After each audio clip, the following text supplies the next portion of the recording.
Hello, everybody. It's wonderful to see you here. Thank you for your patience. I'm Karen Tucker, CEO at the Churchill Club, and we have our program this evening is called Business in China 2012. We have with us a very distinguished group of speakers. We have Charles Fan, EMC and EMC China Center of Excellence. We have Wang Jian, Alibaba Group and Alibaba Cloud Computing. We have Ken Wilcox, Silicon Valley Bank, Ning Wright, KPMG, and then Yabo Lin, Sidley Austin, our moderator. Welcome all of you, and thank you very, very much for being with us this evening. Thank you.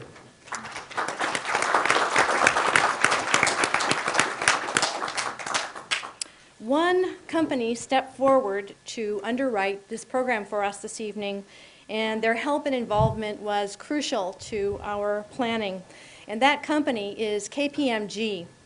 And we would especially like to thank Gary and Patricia. Let's thank KPMG for their support.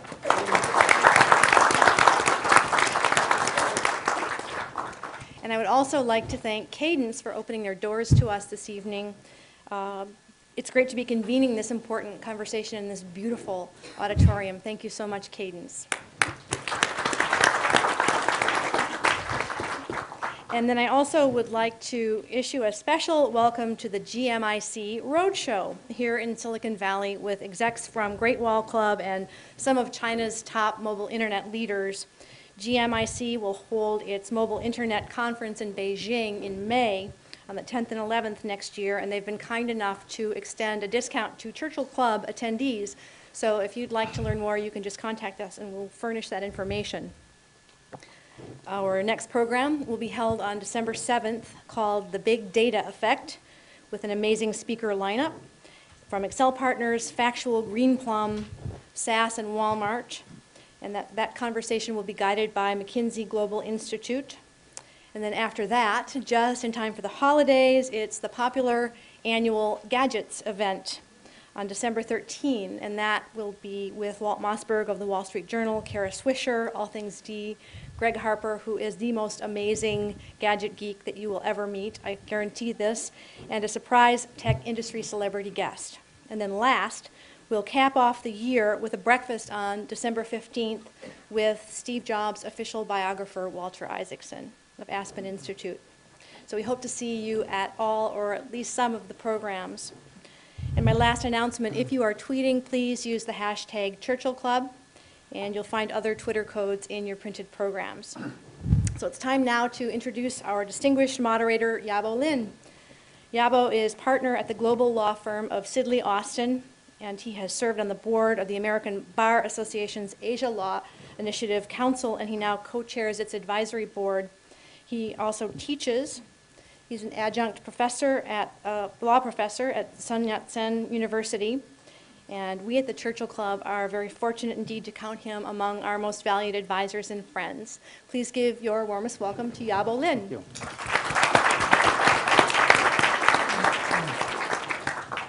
Well, thank you, Karen. Is it working? Yeah.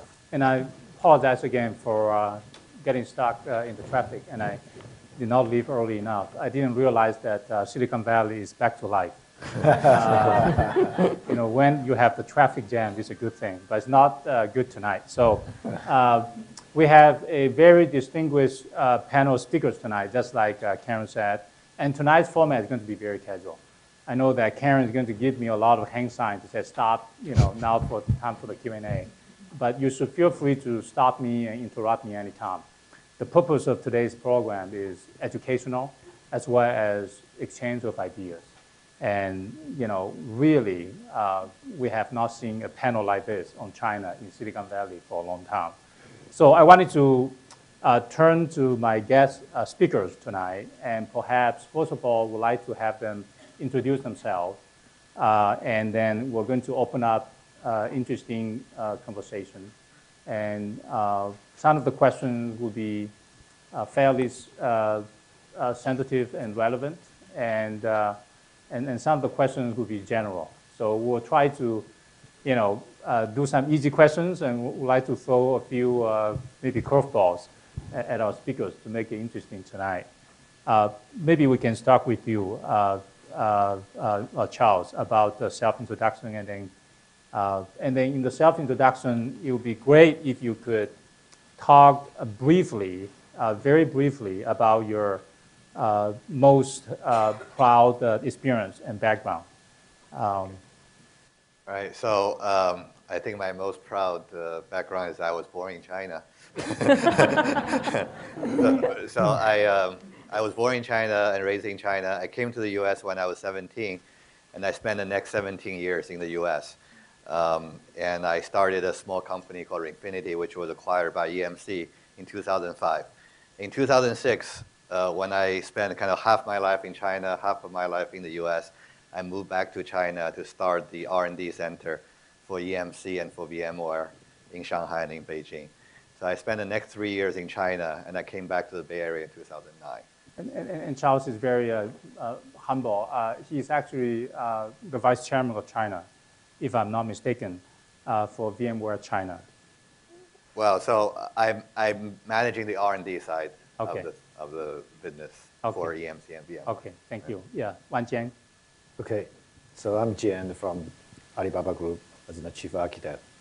And I think that if you think anything special to me is probably I'm psychology background. I got all my education in psychology now. And also I get all my education in China. And so I spent 10 years in university as a professor. And I spent about 10 years at Microsoft. And then I left Microsoft 3 years ago and joined Alibaba Group. So something that's very interesting for me, I would say that when I was in university, and I spent most of the time work with the industry, okay. When I was at Microsoft, actually I was working at Microsoft Research, but I spent most of the work with the product team, okay. And finally I realized that actually the software company, it's very hard for a software company to become an internet company. But I really think that actually I should spend at least 10 years on the internet area. So that's why I left Microsoft and joined Alibaba. Yeah. Excellent. And Ken, welcome back home. Thank you. So we have something in common because I also taught at a university. Only it wasn't psychology, it was Germanic studies. And I did that for also almost 10 years. And then I got tired of being poor. I went to business school. And for the past 30 years, I've been financing technology companies to the exclusion of all else, almost always early stage technology companies. I've been with Silicon Valley Bank for 22 years. I was CEO for 10. And then in April, I passed the baton to Greg Becker and became chairman and moved to Shanghai. So my wife and I now live in Shanghai. And we are starting a bank. Well, not my wife and I, Silicon Valley Bank. Yeah, we'll get clarify. And by the way, Ken asked us to do half of our program in Chinese tonight. Ning. Okay. And the other half in German. Yeah. Good evening. My name's Ning Wright. I'm from the KPMG China practice. I have something in common with Wang Jian and Ken. I went to a university. They taught one. I think the most proud thing that I feel is actually able to serve as a partner in KPMG China in a very interesting time. For the last 7 years, I've learned a lot about a growing economy. How do you deal with the challenges and advise our clients in terms of market entry, business model, how to avoid the pitfalls in operating in China or in an emerging, rapid growing market. So that's one of the proudest things I feel. Okay, perfect. You're based in Beijing, right? Shanghai. Oh, Shanghai, I'm sorry. Yeah, I actually went to school in Shanghai, so I have something in common with you. Yeah, thank you. So I'm going to start with you, Charles, and Ning, you're not going to be the last. And so as a senior executive of VMware, going from Silicon Valley to China, what is the most difficult thing for a foreign company in the cloud computing space to do business in China? And what is the most exciting thing? Right. Maybe I'll start with the most exciting thing. Okay. So the most exciting thing for my job at the time to start the R&D center back in 2006 is just the amount of talent that's available and the smooth this very optimistic mood that are happening there, the level of energy. The universities are producing 4 million graduates a year at a time. Now it's more than 6 million. And a good percentage of them in science and technology. So the first year I was to recruit for campus hires, like Jian can probably share the same experience, 15,000 people apply for 40 positions.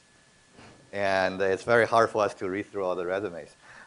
So we have a very systematic way and going through the paper test and the interviews and all the filtering and to find the 40.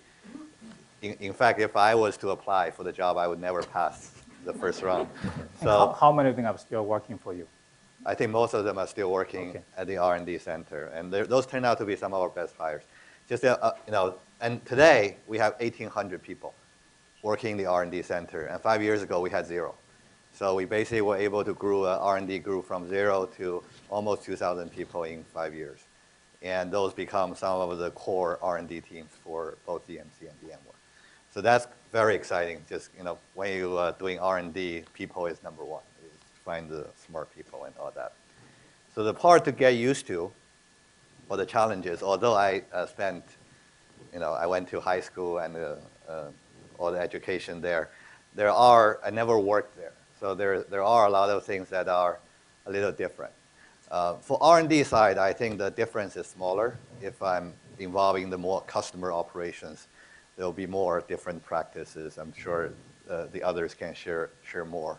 But R&D side, I do feel the presence of government can still be felt, even though I'm there to start an R&D center.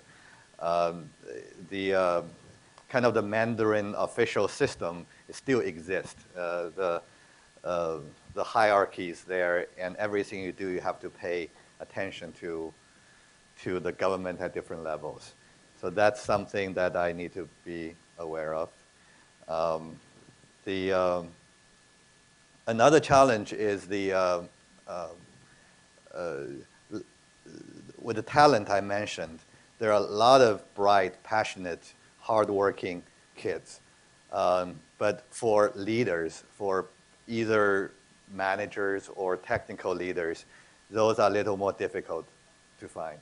So actually to creating a real product team to deliver an enterprise quality product, I have to work doubly as hard to identify the leaders for those projects. Right, so that's the excitement. So what is the most challenging? The challenge is the challenge to find those people. Okay, to find the leaders. Right, so I essentially have to come back to Silicon Valley. I hired 20, 30 people actually from here to move to China. Okay. And find various different ways to recruit good people. Okay. But this is time is on our side. So as time passes, people grow, and so this is less of a problem now. But when I just went back, it was one of the challenges. Okay, that's terrific. Ning, do you agree with Charles? I heard about tech companies in Silicon Valley talking about IP issues in China, about indigenous renovation requirements and local contents requirement in government procurement issues. But Charles did not mention any of that. Clearly, it's not a problem. Is he painting a rosy picture, in your opinion, in your KPMG experience? I think, the Western world actually places a lot of emphasis on IPR issues in China. Like I said in previous discussions, IPR really is a universal global problem. It doesn't have to happen in China.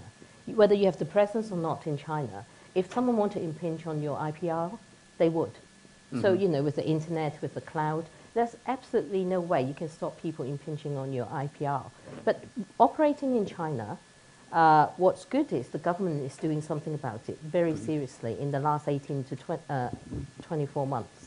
So what we're seeing is, with all the IPR laws, they're actually enforcing them and making sure people abide by them. There are a number of things, industry is doing, as well as the government is doing. For example, ISO 27001, which is the international standard for data security.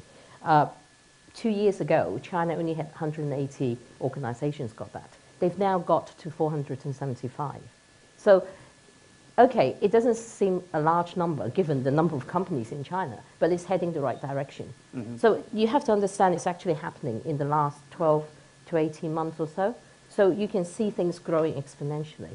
In terms of the talents, what Charles was saying, we are seeing an improvement in the R&D arena.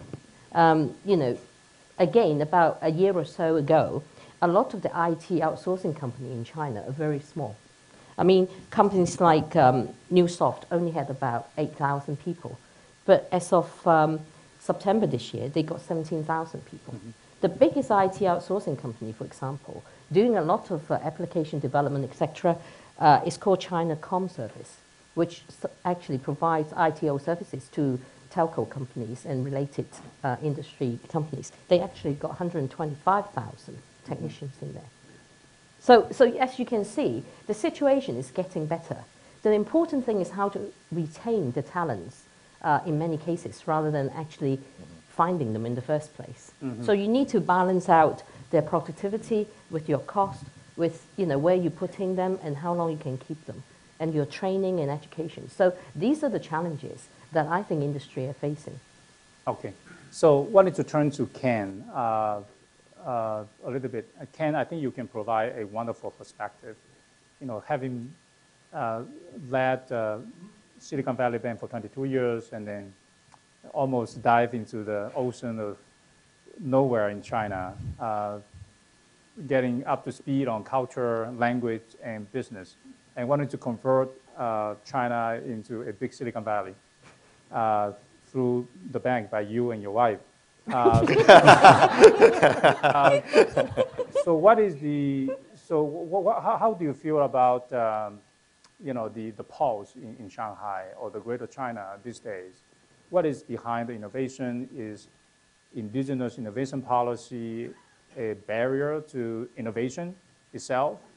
What would you advise the Silicon Valley-based companies,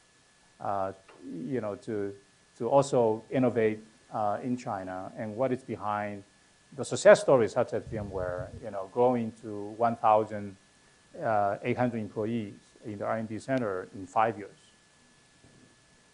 There's a whole series of questions, wasn't it? Yeah, because I guess I can pick and choose. Yeah. So for us, our main reason for being in China is that we are all about financing innovation. We play a significant role, I think, here in the United States in terms of financing companies in the innovation space. And when we started going to China a decade ago, we immediately saw that there were the beginnings already of some things that would look ultimately somewhat like Silicon Valley, only not in a single place, but in a few different places. In particular, 10 years ago, we began to see the beginnings of activity in Shanghai, Beijing, Suzhou, Hangzhou, Shenzhen, and we got very excited, and we thought there's an opportunity here in a variety of different ways. And then we brought a whole group of venture capitalists in, I think, 2003, because we started going to things to the Pacific Rim 21 years ago, actually, and then started going to those 5 cities in particular 10 years ago, and then we brought this group of venture capitalists, really important names from Silicon Valley, to China in 2003 and showed them what we were seeing, and actually every single one of them then took up residence, set up a fund in China, and most of them have done pretty well. So we spent the next 7 years trying to figure out how you can try to play a role financing those companies from a debt perspective, because we're a bank, not a venture capital fund, although we do some investing. And it's much more difficult to be a banker than a venture capitalist in China, frankly, anywhere, because the regulatory hurdles are much, much bigger. And you can invest in almost any country without too many obstacles from a regulatory point of view, but to lend money in almost any country requires licensing, and licensing takes a long time to get. So we started working on that. And what we discovered was that we believe that most of the innovation takes place actually in SMEs and smaller companies because they're much more agile. And China has a glaring need for somebody who's willing to finance SMEs because the banking system is oriented almost exclusively toward very, very large companies. And the SMEs in China end up being financed not by banks directly for the most part, but rather by loan guarantee companies. There are about 20,000 of them, and they're companies that actually do the underwriting, and then they go to the banks and they get the money from the banks, but they actually make the loans, these little loan guarantee companies, because again, the banks are really only interested in the big companies. So in 2007, we bought part of a loan guarantee company in Hangzhou, and we just learned a tremendous amount about this. And then we started applying for our license. And what I'm happy to say is that 2 weeks ago, we received a license from the CBRC, which is the equivalent of the Federal Reserve in terms of supervising banks, to enter into a joint venture with the Shanghai Pudong Development Bank. Doing it independently, you might argue, could have been even more attractive, but it would never have happened. So it was a little bit irrelevant. And so now we are at the very beginning of this 6-month period. Once you get a license, so it'll be, we have 6 months to set up the bank, and then at the end of the 6 months, we get audited. And if we pass the audit, we open our doors. And so we're very, very excited. And here I'd like to make one bold statement before I let go of the microphone here, and that is that in 5,000 years of Chinese history, we are the first American commercial bank to get a license to enter into a joint venture with a Chinese commercial bank. And I want to underscore every one of those adjectives is necessary, or it's not really true. But if you word it that way. And the 5,000 years of history, I put that in there just for fun, because everybody I know in China is absolutely convinced that China's 5,000 years old. So I just go with it. Yeah. And I'm going to turn to you again, Ken, later about the experience of partnering with the Shanghai Pudong Development Bank, as well as your vision for your bank going forward. And congratulations again. That's another reason you need to stay married, joint venture. So Wang Jian, people have been waiting for you, and I have been sort of playing a little bit coy by not asking you questions because I don't know where to start. Alibaba has been in the news a lot, okay? And our neighbor, Yahoo, obviously has been trying to restructure and get better and better. And so this is a perfect timing for you to speak to us. And I'm going to save those questions later. I just wanted to give you a hint. As a local native homegrown company, Alibaba, okay, different from VMware, different from the first commercial bank from United States, they would do a joint venture with another commercial bank in China. So what is the single element that makes Alibaba Alibaba today? Is that because of Jack Ma, or is that because of what? Okay, I think first I'll say it is because of Jack Ma. I would say that. The second, I would say that's two things very important. Is one thing is just like Charles said, the technology is very important for Alibaba. The second is just like Ken said. Actually, we are very much focused on SMEs, and I will give you an example that how technology actually helps SMEs with the help from Alibaba. And Ken mentioned about it's very hard for the small SMEs to get finance support from the big bank. Okay.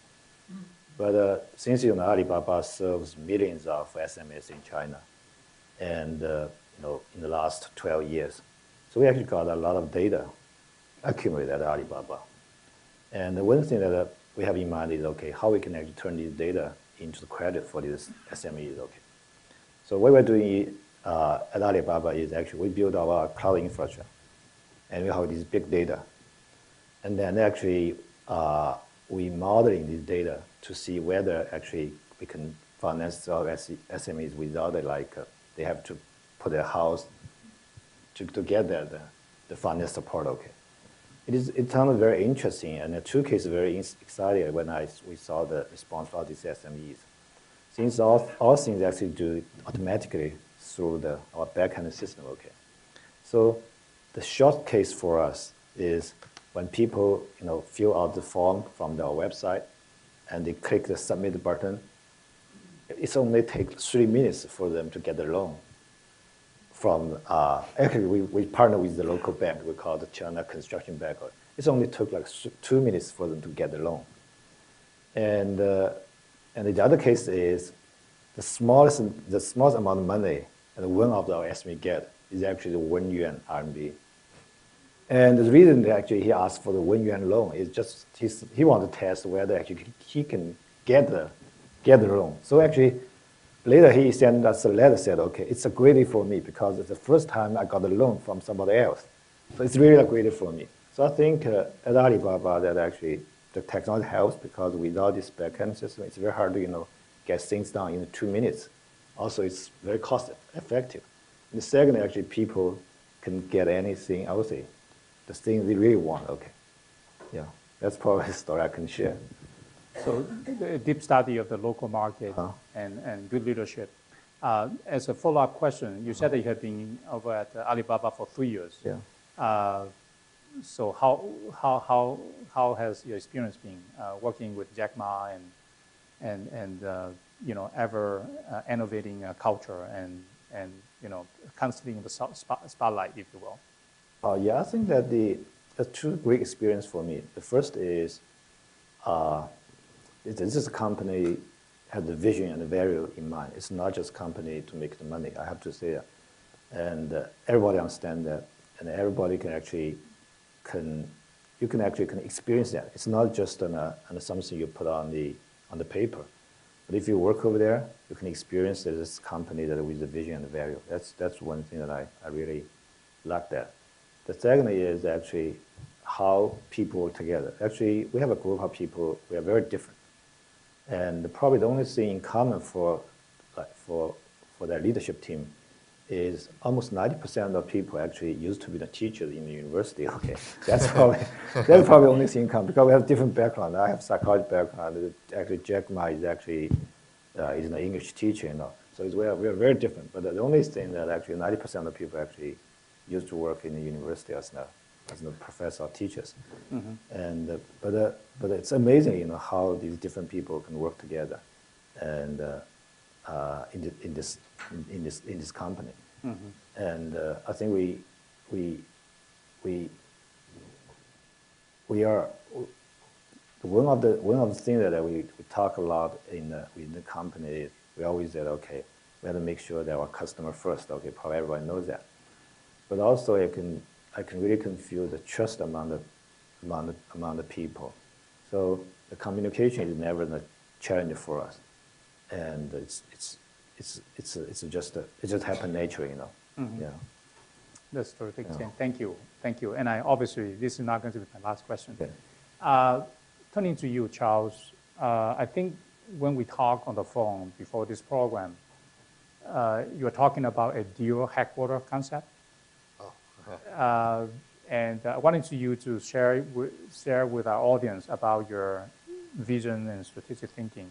In terms of technology and innovation, China has the potential for multinational companies to actually almost virtually move their headquarters to China, because that's where the market is. Right. Well, so the Bank of Silicon Valley already moved their chairman to China, so and his wife. So they are certainly ahead of us. In fact, we had our very first board meeting in China for EMC as a company last week, and Ken actually was there to give us a very nice talk to the whole board about his China experience. Then it was a very successful board meeting, and everyone recognized how special China is as a market for a company like ourselves, as well as for almost every other company. Now, in 10 years, China will be the crossover point. China will become the biggest economy by any measure in the world. And between China and U.S., that basically there is a fantasy that we have whether we can make 2 domestic markets, one in US, one in China, rather than 1 domestic market. And there's a long way to go for us to get there. But we are certainly actively thinking about it. What are the things we need to do in the company so that we can be viewed as a native company in China? Yeah. How do you manage to, to grow from 0 to 1,800 employees in R&D center? You also said that your revenue-wise, you have managed, or the company has managed to grow anywhere between 35 to 50% every year. Right. So, and they actually come hand in hand. I have been working very closely. I'm only responsible for the R&D side of the China operation, while another person, Dennis Yep, is driving the customer operations. And we joined the China part of the company around the same time, 5 years ago.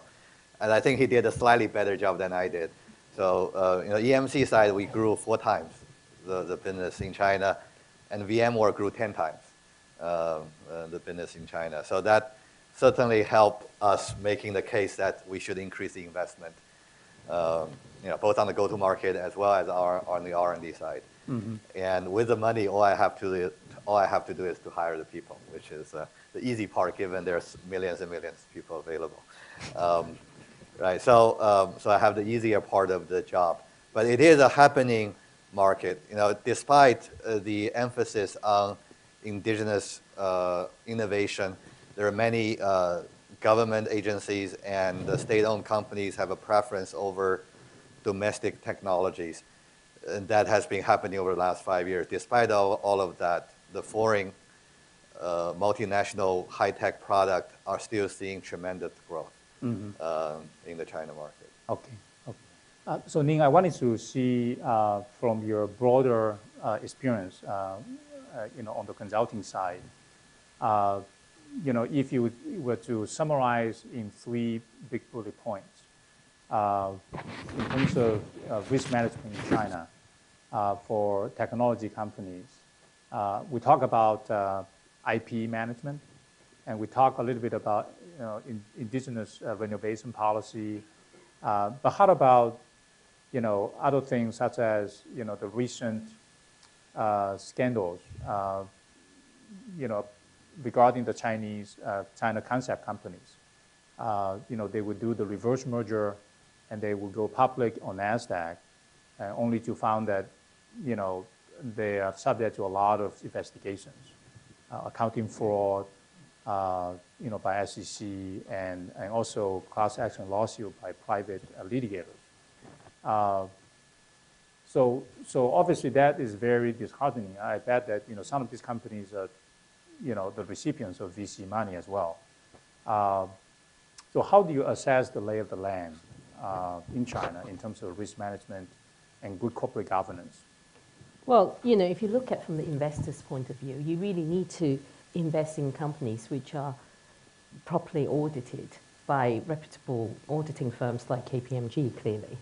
So that's the first thing, That's my You need to pay another $10,000 to the club to say that. Well, it is true. So anyway, but seriously though, from an investor point of view, obviously you have to be very careful in investing whichever company it is, whether it's from China or from India or from US. But from operating-wise, operating in China, for a multinational firm, for example, you have to look at the regulatory compliance requirements, and you need to look at the way local businesses would interact with you, and you need to look at the marketplace. Mm-hmm. The biggest challenge for a technological company is actually keeping up with the growth, because it's so exponential and so quickly. Mm-hmm. One day, everybody is doing one thing, and the day after is something else, right? For example, in the 12 5-year plan, the government is placing a lot of emphasis on new technology. Cloud computing is a very hot topic in China. This is one area you need to look at. So, to manage your risk, you could be investing in one area, and then like two months later, actually, that's history, and then you need to start again. So you really need to understand the market, and that's very important. And of course, you need to have strong internal governance as well, because otherwise, because technological companies tend to be more innovative and less bound by rules, and to operate in a evolving very quickly environment, you could lose track of what you're doing within your companies. So these are, one of the many pitfalls for technology companies in China. Mm-hmm. Yeah, that's good lessons learned. Thank you. How is your Chinese going, by the way? And I know that you now, trying to learn Chinese, and you have a private tutor. I saw the picture of two of you. She was quite thrilled, by the way. She'd never been in a newspaper anywhere, and then to be in the San Jose Mercury News, she was. I think it was kind of a high point so far of her 22 years. Oh, that's great. That's great. So, can you say something in Chinese to answer my question now? Oh, I'm just kidding. If you want me to talk about my dry cleaning, I can do that. So not very many of our customers want to talk about that. So. Oh, okay. So, wanted to talk to you about, obviously you're very excited, but what is your vision? I read the story, right, and we talked. But, China, as you said, is still a lending culture. It's not really a VC culture yet. Mm-hmm. But there are a lot of, obviously, widely successful examples like Alibaba, Baidu, Sina, et cetera. And obviously, hopefully, the joint venture bank will foster quite a few of those. What is your vision of realizing the dream of fostering emerging growth company in China in a society that has 5,000 years of state-owned banks? Yeah. Not quite. Everything is 5,000 years, yeah.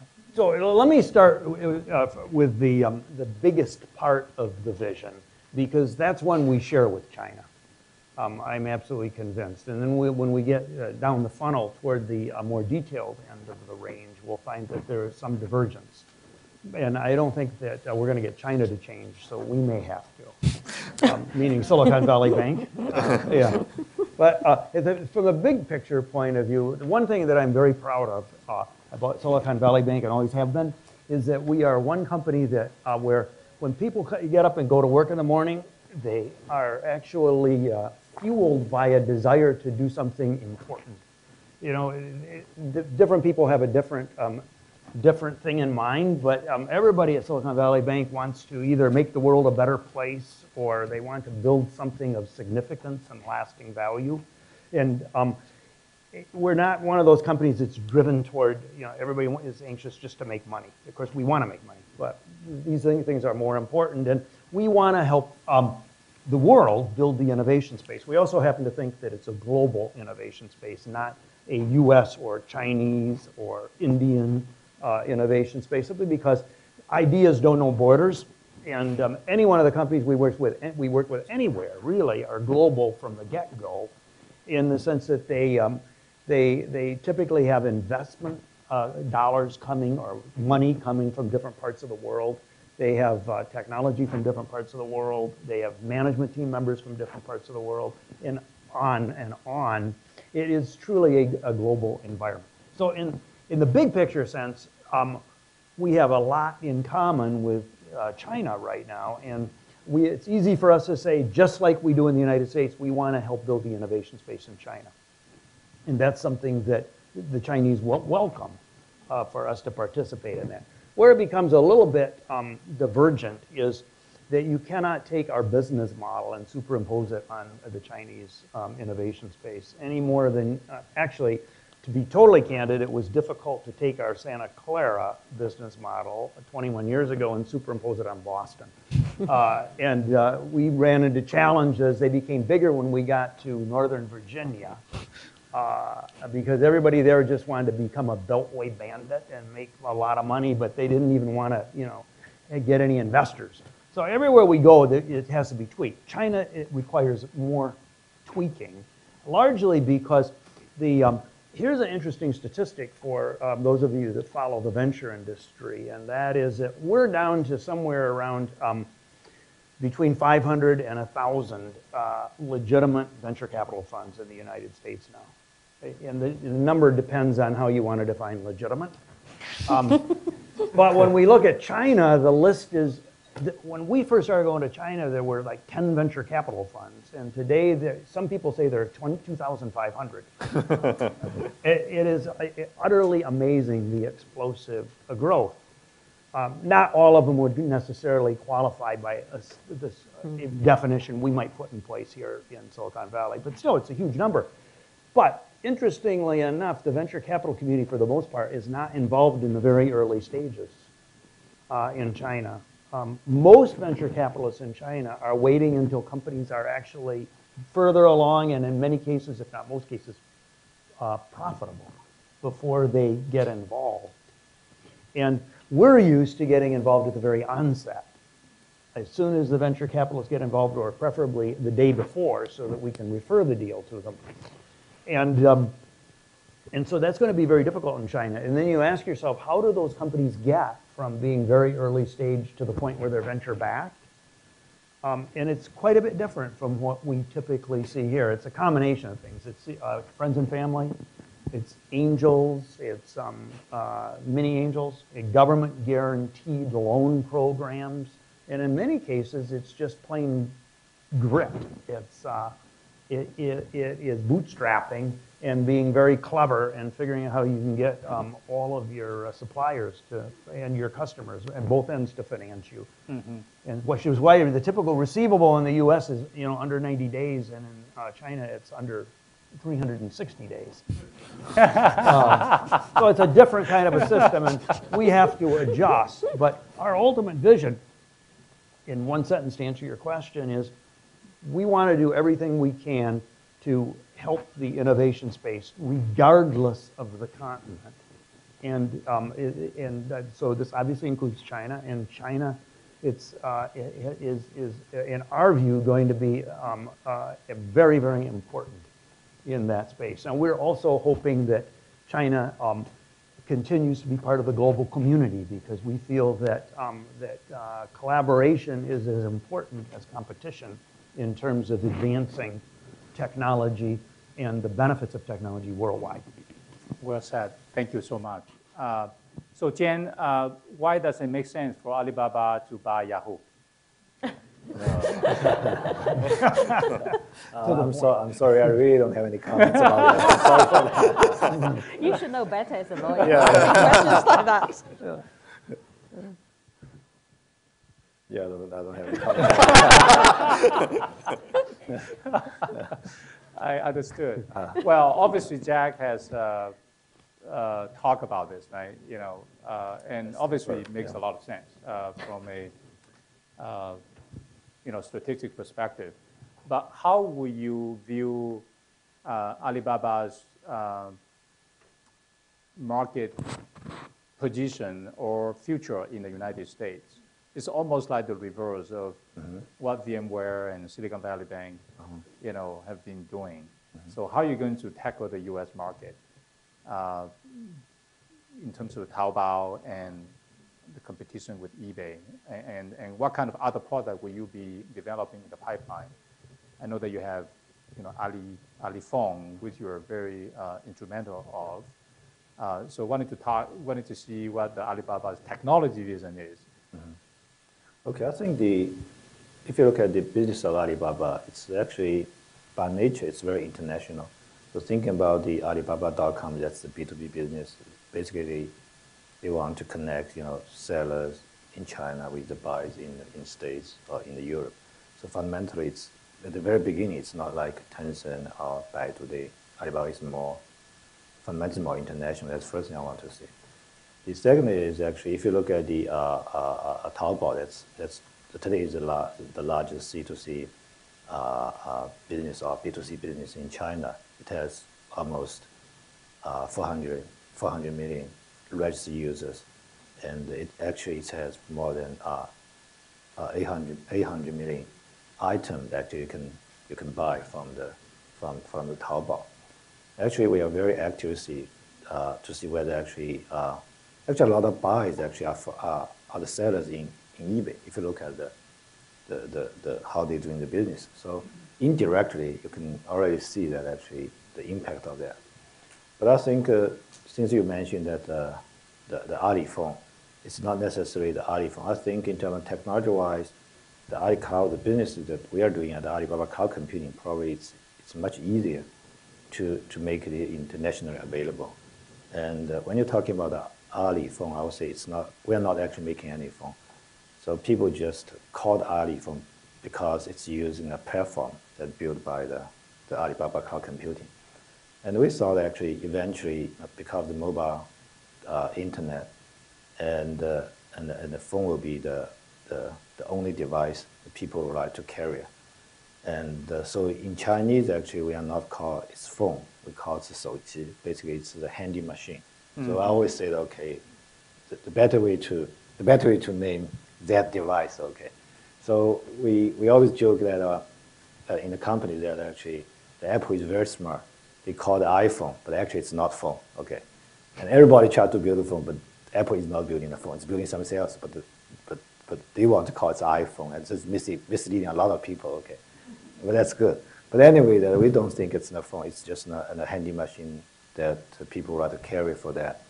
And I think the goal for that platform is not actually building a platform for the phone, but they want to make sure it's a platform for what I call the web economy. And since Alibaba is the main business is e-commerce, and we know that the volumes of web economy is much larger than I would say software economy, I would say that.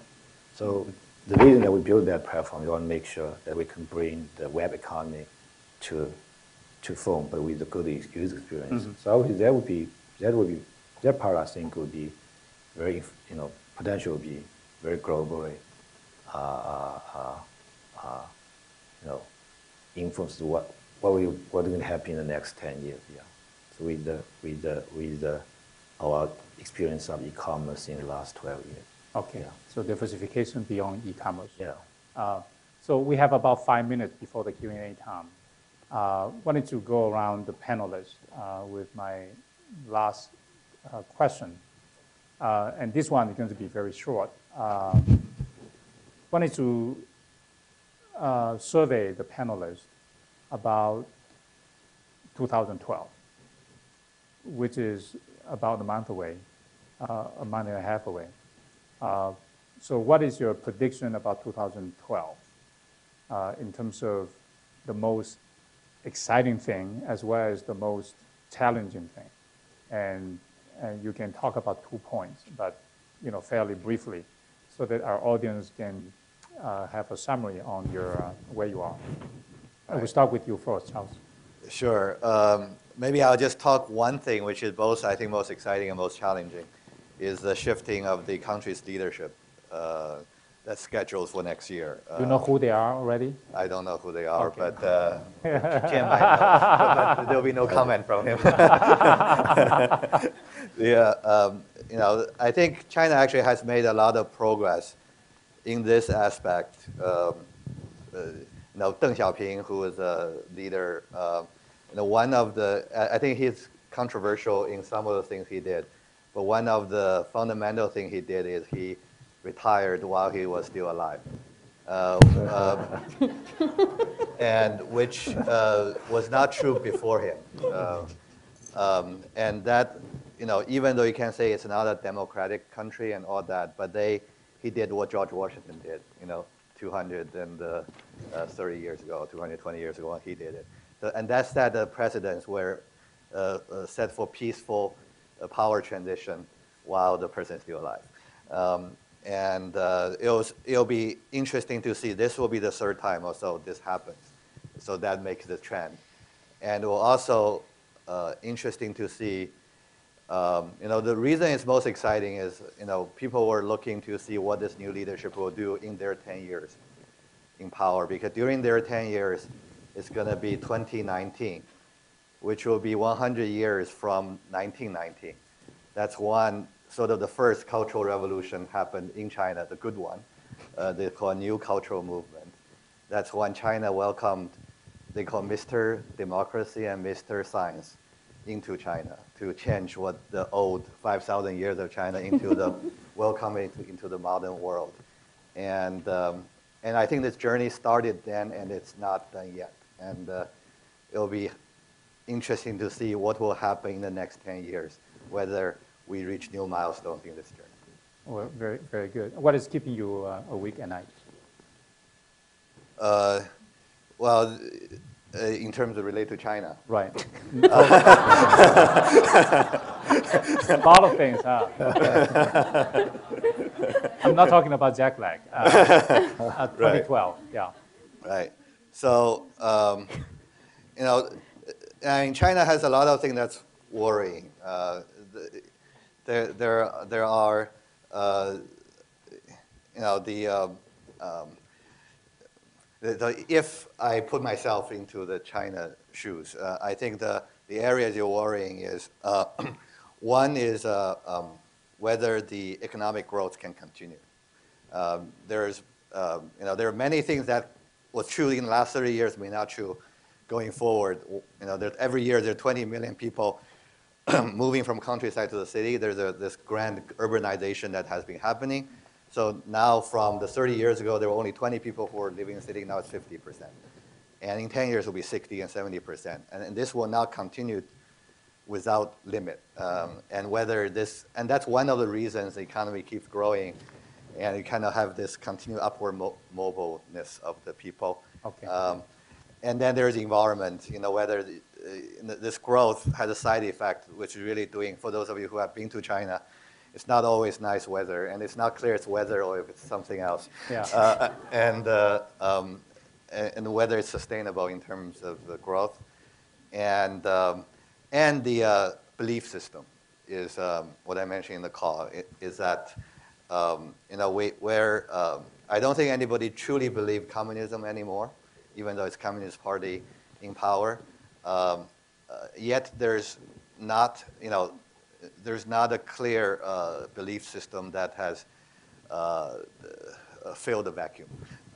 And there is, you know, there's certainly growth in terms of different faith, Christian faith and Buddhism and so on, but there's general void of a belief system, and that may not be sustainable for society to grow in a healthy way. Mm-hmm. And has been talk about revival of a Confucius, the old Chinese family values, the Confucian value systems and all that. And it's unclear how that's going to play out. So those are some of the worrying Okay, things. thank you. And Ning, I'm going to turn to you again about, you know, what excites you and what worries you in 2012. I think the most exciting thing I predict for 2012 for China in terms of business world actually is the growth of social media and also cloud computing. Because these two areas is very interesting for everybody here, I'm sure. How is it going to affect Silicon Valley against China, for example? Cloud computing clearly is set to grow. I mean, Alibaba is, you know, deploying the technology already very successfully in China. And the government is driving that. The government is, you know, in the 12th five-year plan, they're driving that as the smart cities, Internet of Things, and, you know, how to reform the social welfare and social services to cover the poor region. So clearly, it's very exciting. Social media is growing at an exponential rate. I've got some statistics. I have to write it down because I was worried that I'm either adding too many zeros or taking too many zeros away from these statistics. The social media is like growing so fast in China. It's quite amazing because they have the social media, I'm trying to find it. What we have in China, equivalent of, because of the government national firewall, we can't access Facebook, YouTube, and Twitter, that type of sites. So we have a lot of copycat sites like Yabo. We've got two Yabo, two Facebooks. One's run by Tencent, the other one's run by Sina. The Tencent Yabo, when they first started introducing the service on the net in June 2011, they had 115 million active users.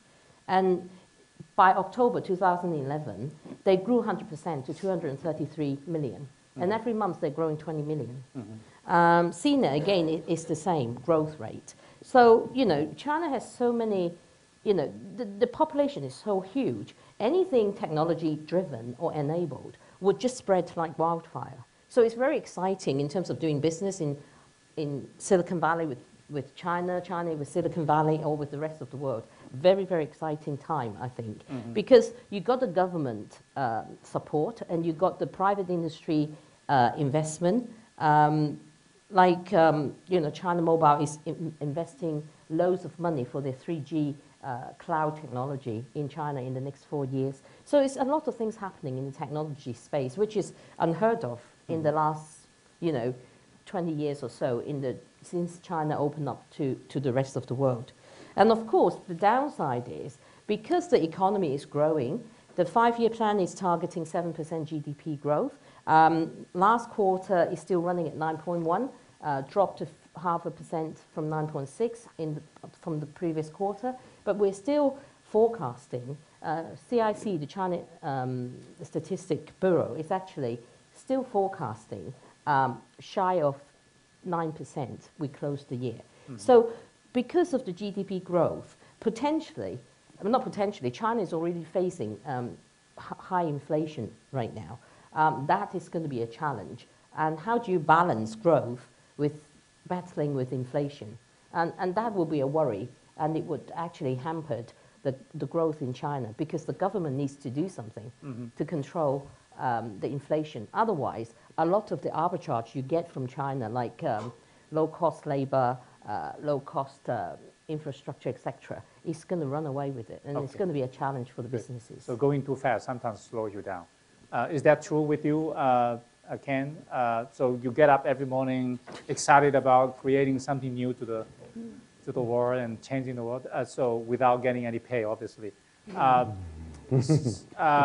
So what is your...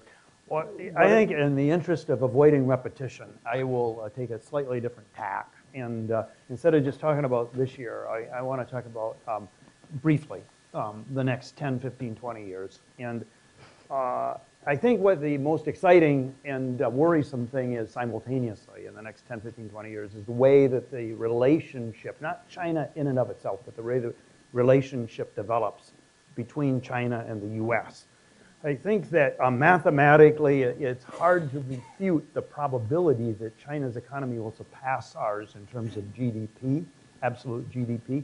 Whether it's 10 years or 12 years or 15, it looks like it's going to happen. Having said that, though, that doesn't relegate us to a position of insignificance. The United States will still be the second biggest, and a close second, I'm sure. So with that in mind, I think it's clear that the relationship that develops between the two countries over time will be of paramount importance to the entire world. And I think that the relationship between China and the US today is an interesting one because I doubt two countries have ever been more suspicious of each other, unless it was the Brits and the French. But and I doubt that two countries have ever admired each other more. And everywhere I go in China, there's deep admiration for the US and deep suspicion around our motives and the way we're evolving. And here in the US, I think the same can be said. So what will be of great importance will be how the balance tilts. Will it be in the direction of admiration or suspicion? And the problem is in either case, it will spiral because admiration creates admiration from the other direction, and suspicion creates suspicion from the other direction. Very philosophical. Yeah. Yeah. You need to teach me how to say that in Chinese. So we expect I'm a banker. Right? Wang Jian, what is your view? So actually, I took the train from Hangzhou to Beijing before this trip. Okay, Hangzhou is a city an hour from Shanghai, so it took me the 6 hours from Hangzhou to Beijing, and actually it's almost 1,000 miles, I think. Is that bullet train? It's a bullet train, and during the days. So things that are really exciting about it is, that's the first time I took that train. So you basically can finish 1,000 miles with the train within 6 or 7 hours. Okay, it's very exciting. I hope that China can go that fast in the next years. Okay, that's very exciting because everything in China you can see moving forward at that speed. That's really exciting me. The thing that worries me, you know, when I took that trip, because the first time I can finish that journey during the day, so I can pretty much, you know, just look out the window, can see everything. And the two things that actually strikes me. The first, actually, when I took this trip almost 12 years ago, you basically still can see the countryside between the city. But this time, you know, it's just a big city. Okay, the entire, you know, basically 1,000 miles, you like travel in a big city. That's the first thing that worries me, okay. And the second thing, actually, it worries me, you know, within this big city, you can see the buildings, actually under construction. So I hope that they can finish all these buildings in the next years, you know. Otherwise, that's going to be trouble for China, I would say that. So that's my experience. That I view about what's going to happen in the next years. Mm-hmm. But the things really that, you know, make me wake up, I would say, I really worry about the environmental issue in China. That's environmental issue in China. That's really, really the big thing. You know, it probably takes us like more than 50 years, or even 100 years, so we can recover from what, you know, we just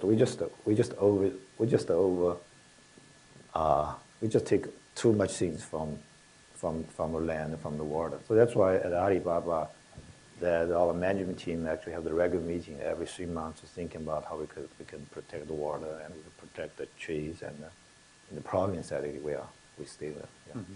Thank you. Good job for doing that. So with that, I think that's the formal part of our program. And we have about, Karen, we have, how much time do you have for Q&A? Okay, so we have about, according to the clock, we have 14 minutes.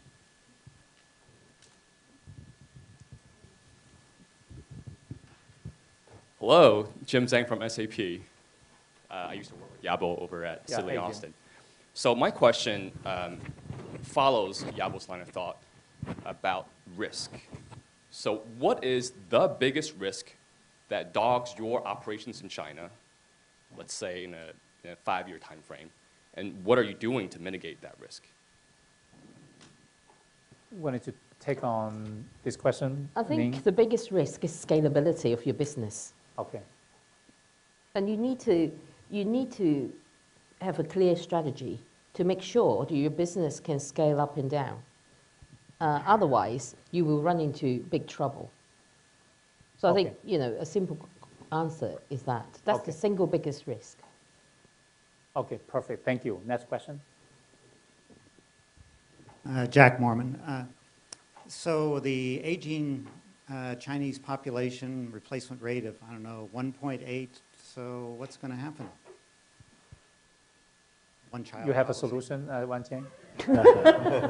Technology. No, I think that from the latest statistics, actually, it does show that actually it's slowing down a little bit, you know, and I don't think that's, you know, there's no magic solution for that, and people realize that okay, we did get the benefits from the population we have right now, you know. When talking about internet business, it's talking about how many users do we have. So it's very easy for us to have 100 million users for any business in China. So that's a good part of that. But certainly, you know, we definitely see that actually, as I mentioned in my previous, you know, when I took that train, you definitely can see that what really the challenge that we have. So people realize that actually that's the big challenge for us, and particularly, you know, even with my experience at the people at the age like me, we know that actually we have to take care of a lot of people. So we actually nobody's going to work for us when we are old. You know, that's definitely people aware of that. So I would think I'm pretty optimistic because this kind of awareness of this problem in China, I would say, there's no easy solution.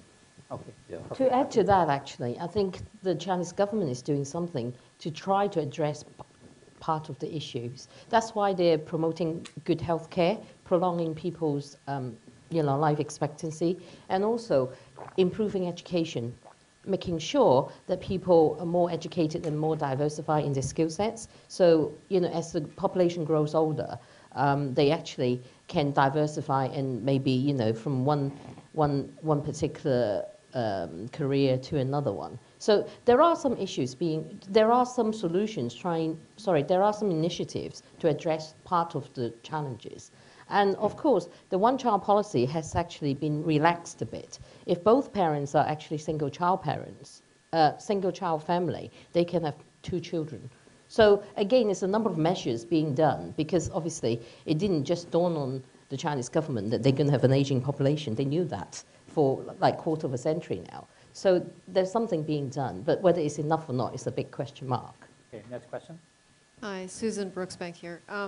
You mentioned that there were 6 million graduates per year, and I'd like you to comment on the educational system, compare the average graduate from China to the average graduate in India and the United States, kind of compare the quality of education. Sure. So that's a great question because that's the question I've been thinking about quite a bit. I would say overall, there are a few observations. One is in the China education system, I think the lower the grade, the better it is. The elementary school, high school students, they perform probably better than anywhere else in the world in terms of any academic tests. I think the university undergrad is overall on the same level as the US from my assessment. The variance is bigger. The top schools, the distance from the top schools to the lower tier schools are bigger. They're like top 20 schools are definitely better than the rest of the schools. But in terms of what's being produced by those top 20 schools are very much on par with the top 20 schools in the US in terms of learning. However, I feel the biggest gap in the Chinese education system is in the graduate schools. In terms of the ability to do independent research, both by the professor and by the students. There is a big, there's a long way to go. And I think that's, I didn't mention that as a worry, but that's the education, higher education system in China and how that become a more free and advanced system. There's a long way to go there. But in terms of people who, the undergrad as well as master student who were produced by the system, the ability for them to execute, for them to engineer a system, a Chinese graduate is pound for pound as good, if not better, than anywhere else in the world. Okay. Yeah. Next question. Can I Yeah, add yes, more comments yeah, on that? sorry, sure. Actually, first I support Charles' view. I would say that you can get an average PhD in China. You can get good graduate students, good grad students in China, but you can get really, really excellent, undergraduates in China. That's basically what they have. But the things really are, if you want to tell the key difference, I would say that the things really worries me, actually, I would say that. That's why we got this kind of fuzzy things, is that Chinese students spend too much time to study English. That's a problem that I can see. So But Ken is studying Chinese. yeah, but it's okay for the kids. Thinking about it, I'm very serious because if you spend time in the university, particularly in a good university in China like Beijing and Tsinghua, their graduate students may spend more than 50 times just study English. And thinking about the time is spent on that, basically they don't have time to spend something else. So I think that will be the big challenge for the education system in China. That's probably one of the reasons why we only can get average PhD students, because they just spend too much time just studying English, pass the probably SAT test or pass like TOEFL test. That's really worrying. Okay. Mm-hmm. Okay. This is a question about the role of government in China and in the U.S. To what extent does the national government get involved in overseeing the relationship between Chinese companies and U.S. companies? And then vice versa, to what extent do you think the U.S.'s governments are involved in overseeing our companies' relationships with Chinese? And then there's a related question that I have. I've been told that when Chinese companies come over to the U.S.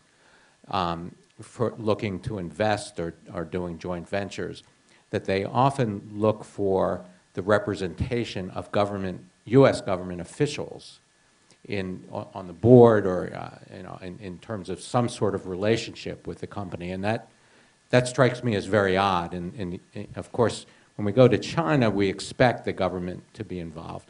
But over here, the government is at best usually considered a nuisance, often considered a parasite. So we don't really see why government would be important. I was wondering if you could comment on that. Is that a misunderstanding on my part, or is that actually true? Ken, you can be a very good spokesperson on that one. Yeah, so that's a very big question, and I'd like to limit myself to a small part of it. Okay. And that is certainly in the sector in which I operate as a bank, the government's very heavily involved. Almost all banks in China have some level of state ownership, and that means then that the government is involved in various ways. And it's something that requires adjustment. As an American, when you go to China, you have to think about the world differently because you're not going to change it. It's the way it is. And look on the bright side, I think it's utterly amazing the extent to which the government fosters the growth of business in China, which is, I think, very few of us would make the claim that government in the United States fosters the growth of business in any meaningful way. But in China, that is very clearly the case, and it's largely because almost everybody who's involved in government in China undergoes a sort of a 360 at the end of every year, much like we do in corporations. And the approximately, as I understand anyway, 60% of the input into the 360 is based on economic data, meaning did you grow, if you're running a municipality, did you grow the GDP in your municipality? And if you did well, you may be promoted to a larger municipality. If you did okay, you may stay in the same position. If you didn't do so well, you may gravitate in the direction of a smaller municipality until you understand better how to do a good job. And so it's a totally different system. I'm not questioning why or which is better particularly, but I think understanding it, if you can't, if you need to, if you're going to do business in China, A, you need to understand it, and B, you have to embrace it. Just a couple very quick points to add. One is there are multiple levels of Chinese government at the national level, provincial levels, municipal level, and district level. And each of them runs their government like runs a company. And they have revenue goals and all that. So I sometimes almost envision them as a big company that I'm part of. And our tax is their revenue. That's how they are measured against. The second is they do get some of the best people into the government system. So there is an annual test of the college grads and that enter the government system. They call 公务员, public servant system. And those are very competitive. Some of the better or best students go into the government system. So you do get some of the very best educated, brightest people into the government system. Mm-hmm. Hi, my name is Shirish from, I'm an MBA student at San Jose State University. So the question that I have is from in terms of an entrepreneurial experience. So as Ken can probably add on to that, is like being an entrepreneur in Silicon Valley is pretty easy, straightforward. You can literally get your company started in like a few days' time. So what's that if we were to do it in China? And then is that a hindrance for the companies in Silicon Valley to start their ventures in China? What's the question for? Ken, do you want to address that? Yes, Oh, that's for Ning. Silicon Valley startup culture versus the Chinese. Well, one of the things that we do in China and have been doing for years now is what we call entrepreneurial services, which is basically helping companies get started. And it's just a question of, in my opinion, it's a question of established and widely recognizable patterns. So even a 10-year-old in Silicon Valley has a pretty good idea of how to get a startup going. And if you, I remember when our boys were 10 and drive them around to places with their friends, you'd hear them in the back seat talking about, how to get a startup started and what they were going to do when they were old enough. And you know, that's not quite there in China. The patterns aren't as well established or as recognizable. But I think that there are a lot of groups like ours that are out there with similar entrepreneurial services group, Black Horse, by way of example, Founder Magazine, and many, many others that are helping companies. So I don't see it as a gigantic challenge. Right. And one anecdote, which is very interesting, is we have the written exam for the college campus hires to join the company, and there's the English essay question, is what do you envision yourself doing in 5 years? And about half of the 5,000 we invited to take the test, about half of them think they're going to run their own company in 5 years. So it does have a very entrepreneurial cultural, at least, desire. Now Ken can smile, right, Ken? So half of them will come to you. Yeah. You can do something different and change the world, okay? And with that, I think that's the conclusion of our program, and I wanted to thank each one of our panelists, Charles, Jian, Ken, and Ning, and give them a warm applause.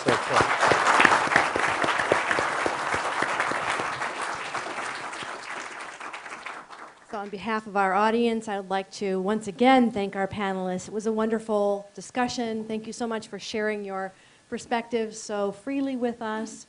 And as a small gesture of thanks, we have a Made in the USA Churchill Club t-shirt. Thank you. Please wear it in very good health.